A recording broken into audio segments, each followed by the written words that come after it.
Hi there. Thank you very much for playing the Beginner's Guide. My name is Davey Wreden.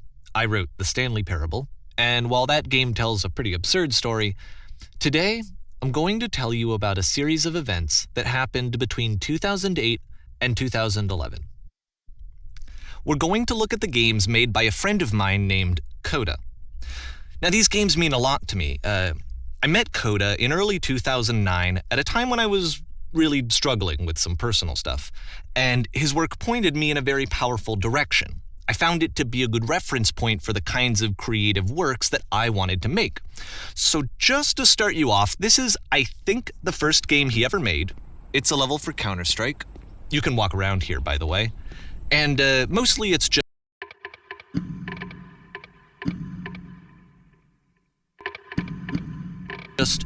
Coda learning the basics of building a 3D environment. But what I like is that even though he starts from the simple aesthetic of a desert town, he then scatters these colorful abstract blobs and impossible floating crates around the level.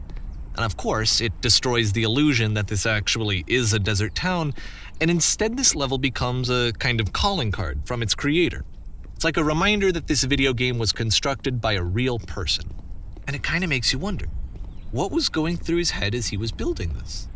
This is what I like about all of Coda's games. I mean, not that they're all fascinating as games, but that they are all going to give us access to their creator. I want us to see past the games themselves. I want to get to know who this human being really is.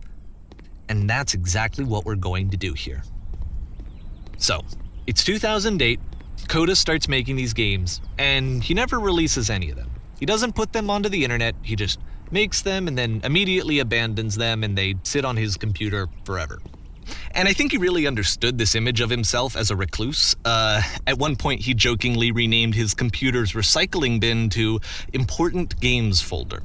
So, this was just how he worked. He tended to crank them out one after the other without even really pausing to try to understand what he had just made, until suddenly one day, he just stopped. In 2011, that was it. He made his last game, and then he hasn't made another one since. And that's why I've taken this opportunity to gather all of his work together, is because I find his games powerful and interesting, and I'd like this collection to reach him, to maybe encourage him to start creating again. And if the people like you who play this also happen to find his work interesting, then I'm sure it'll just send that much stronger of a message of encouragement to Coda. So thanks for joining me on this. If you have a particular interpretation that I haven't mentioned here, or if you just need to get in touch, you can email me at daveywreden@gmail.com. Okay, that's about it for introduction. Let's take a look at Coda's first proper game.